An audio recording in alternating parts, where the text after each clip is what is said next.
प्रहार करो मुझ पर, आओ युद्ध करो मुझसे, आगे बढ़ो कर्ण।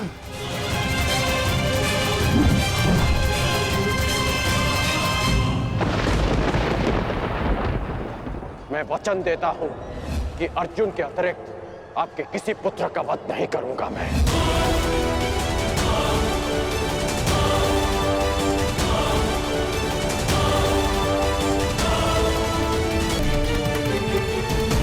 क्या हुआ कायर? अब तक तो बड़ी डिंगे मारे थे। अरे लज्जा आनी चाहिए तुम्हारी माता को, जिसने तुम जैसे निर्बल को जन्म दिया। यदि एक और शब्द अपनी जीवा से निकाला तो तुम्हारी जीवा काटकर फेंक दूंगा। जिसने मुझे जन्म दिया है उसके सम्मान के लिए स्वयं उसे दिया वचन भी भुला दूंगा। अपनी माता के मान पर चिंगारी पड़ी तो तिल मिला गए कर्ण। वो पांचाली भी किसी की माता थी, किसी की पुत्री थी, जिसे वस्त्राण के अपमान की अग्नि में जलना पड़ा।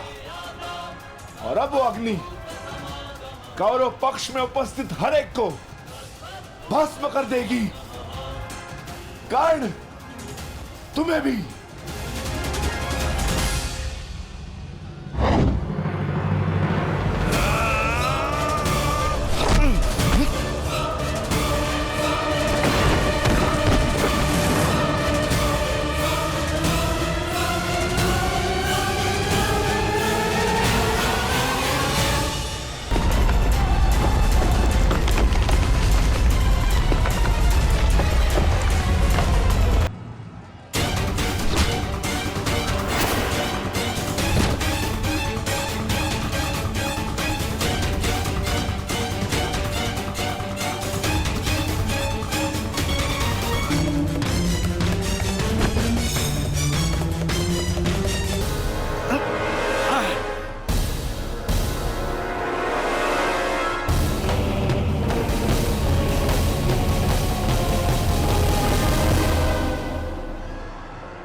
मैंने अपना वचन पूर्ण किया।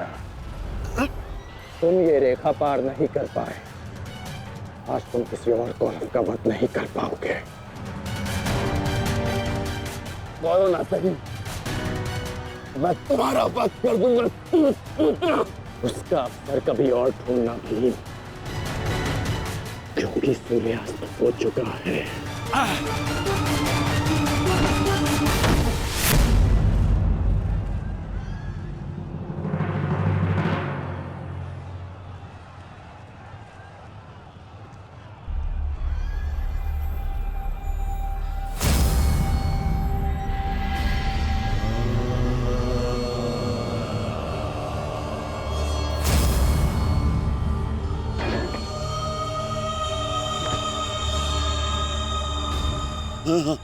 अनुज,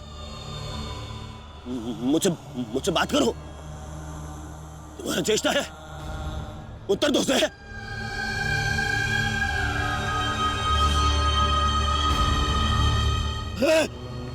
अनुज, अनुज उत्तर दो। ये क्या हो गया?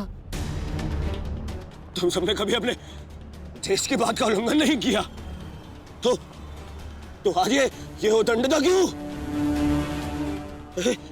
उठो, उत्तर दो। उठो। उत्तर। बात करो मुझसे।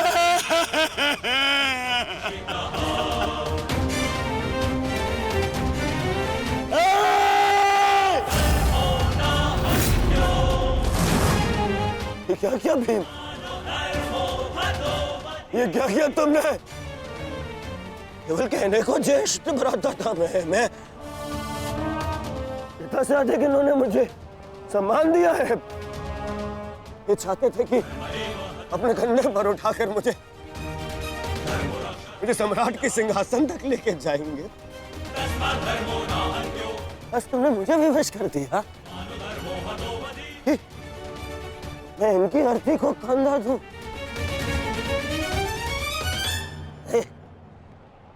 तुमने उचित नहीं किया है भीम, उचित नहीं किया। मैं छोड़ूंगा नहीं तुम्हें, उधर मैं नहीं छोड़ूंगा।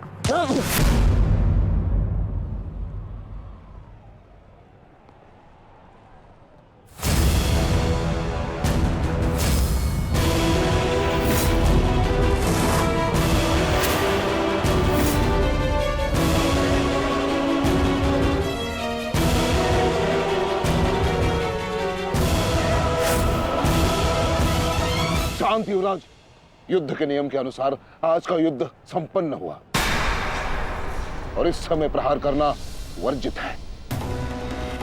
पर प्रतिकार करना नहीं आचार्य, प्रतिकार नहीं।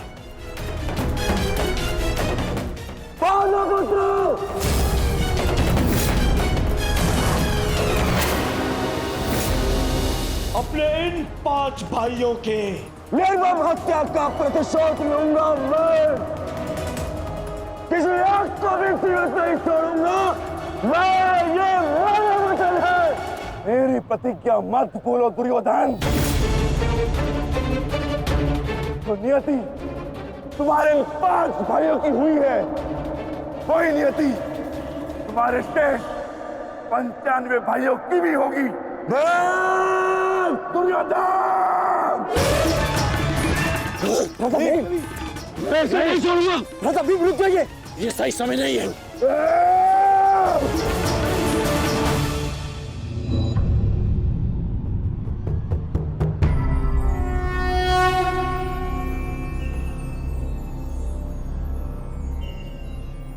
श्रेष्ठ यही होगा कि दोनों पक्ष अपने नियमों को स्मरण रखें। सूर्यास्त हो चुका है और उसके साथ ये युद्ध भी समाप्त हो चुका है। आप दोनों अपनी भावनाओं को कल के लिए शेष रखें और वही उचित रहेगा।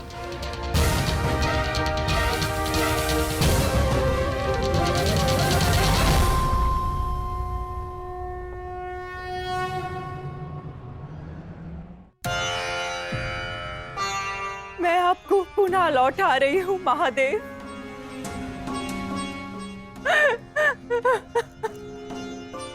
आपने मुझे 100 पुत्रों को आशीर्वाद दिया था और आज मुझे उन्हीं पुत्रों की मृत्यु का दुख भी दे रहे हैं।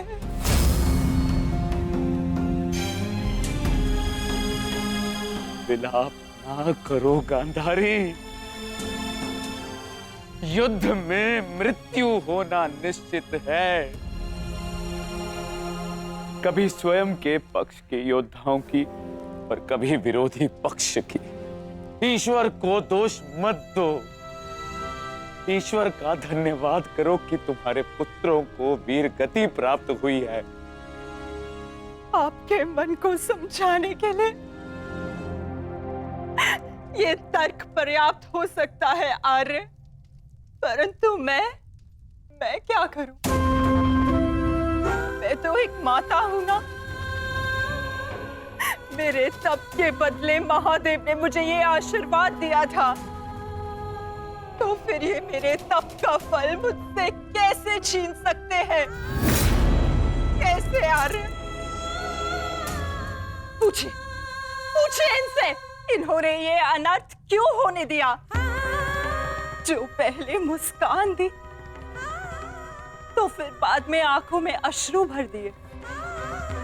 ऐसे ईश्वर नहीं चाहिए मुझे, नहीं चाहिए। दासी, तुम इस शिवलिंग को इस कक्ष से, इस महल से बाहर कर दो।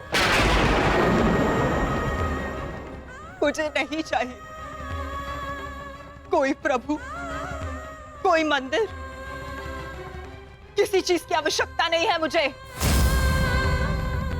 तुम्हें जो उचित लगे तुम वो करो गांधारी।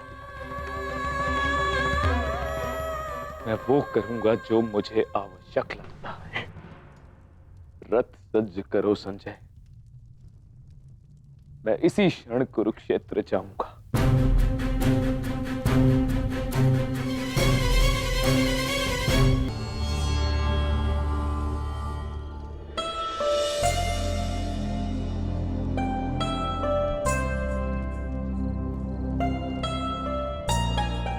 पुत्र,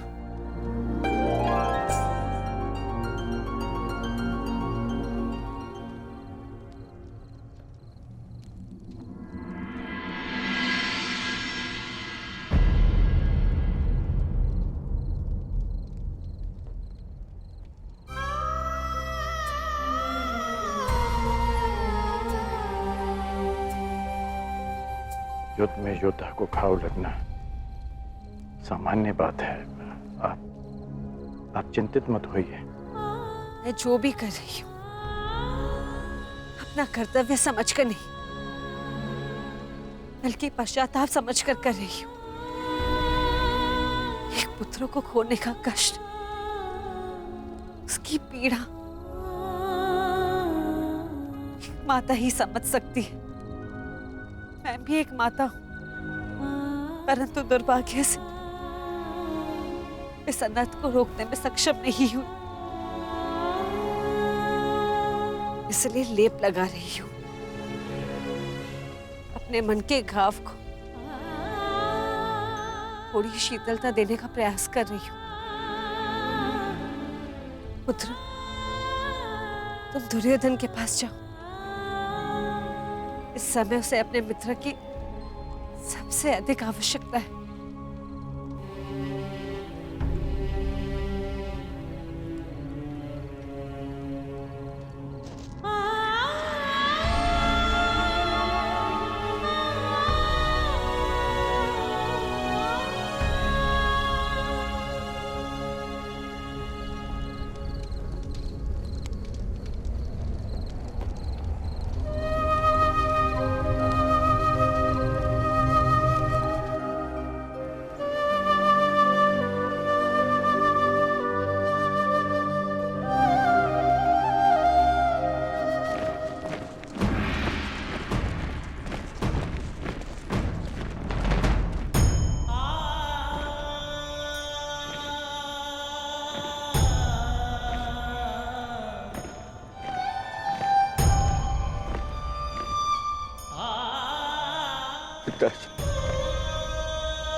ये मौन रहो और इस अंतिम संस्कार की विधि को रोको।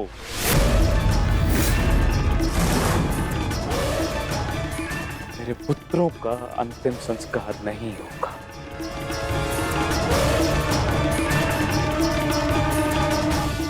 महाराज, ये कैसा अनर्थ करने जा रहे हैं आप? देखिए, इस संसार में आने वाले का और इस संसार से जाने वाले का संस्कार अत्यावश्यक होता है, अन्यथा इनकी आत्माओं को कैसे मुक्ति मिलेगी? क्या कर रहे हैं आप? क्या इस संस्कार से मुझे मेरे पुत्रों को खो देने की पीड़ा से मुक्ति मिल सकती है शकुनी? क्या इस संस्कार से उस दहल पर लगे चिन्ह जो महारानी गांधारी के शरीर पर आज भी है, क्या वो मिट सकते हैं? तुम्हारे लिए वो केवल 5 सैनिक थे, किंतु मेरे लिए वो मेरे अंग, मेरे शरीर, मेरी आत्मा के 5 हिस्से थे, 5 अंश थे। आज मैंने अपनी आत्मा के वो 5 अंश भी खो दिए और इससे अधिक हानि अब मैं सह नहीं सकता। मैं वर्तमान नहीं देख सकता, परंतु भविष्य देखने की क्षमता आ गई है मुझ में। हस्तिनापुर का महाराज होने के नाते ये मेरा निर्णय है कि इस युद्ध को इसी क्षण रोक दिया जाए।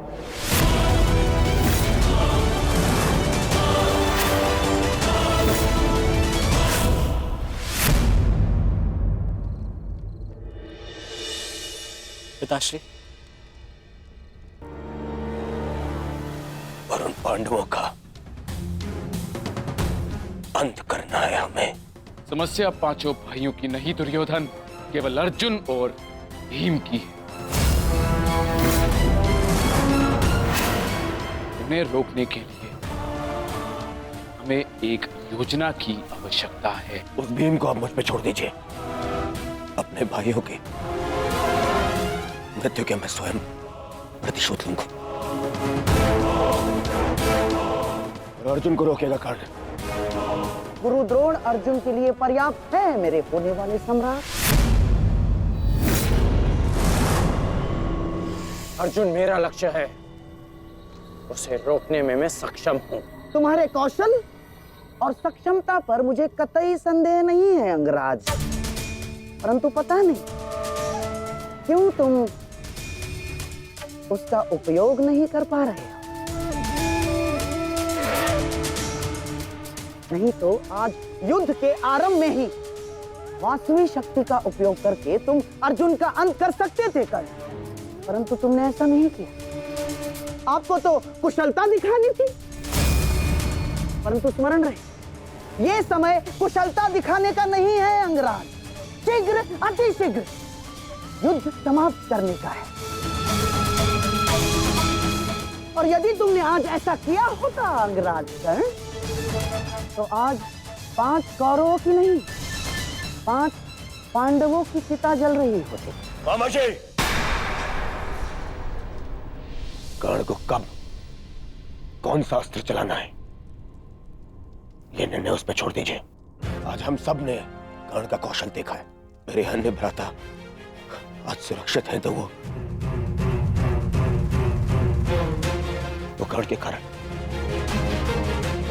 अरे परंतु का समय नहीं है मामाजी, और न ही आरोप प्रत्यारोप का।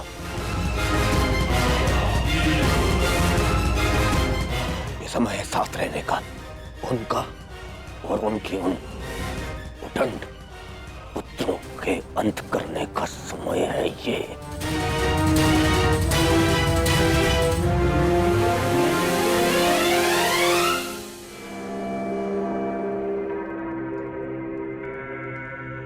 क्या हुआ माधव?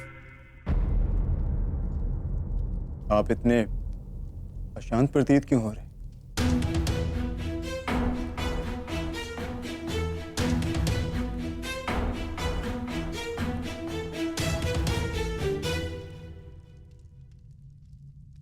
यह अशांति आज के युद्ध के परिणाम की है पार्थ।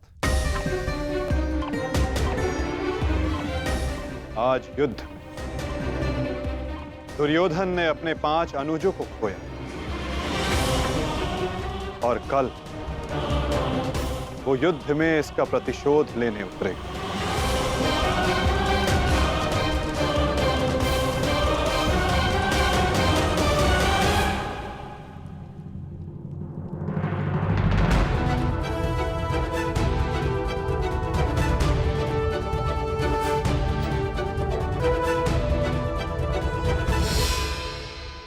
आचार्य की व्यूह रचना तुम सुन चुके हो मित्र, तो तुम्हारे मन में कोई विचार है? यदि सेनापति द्रोणाचार्य आज्ञा दें तो मेरे पास एक योजना है। अवश्य कहो अंगराज।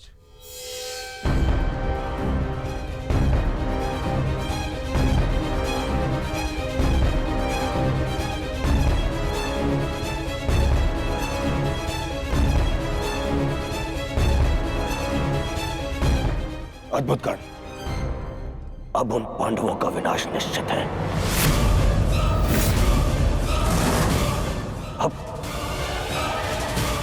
उन पांडवों से मैं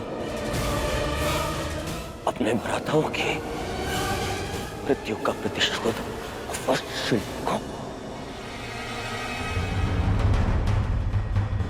कल दुर्योधन युद्ध में क्रोध में अपना प्रतिशोध पूर्ण करना चाहेगा और अंगराज कर्ण कल इस युद्ध को समाप्त करना चाहेंगे और उनका लक्ष्य होंगे धर्मराज युधिष्ठिर।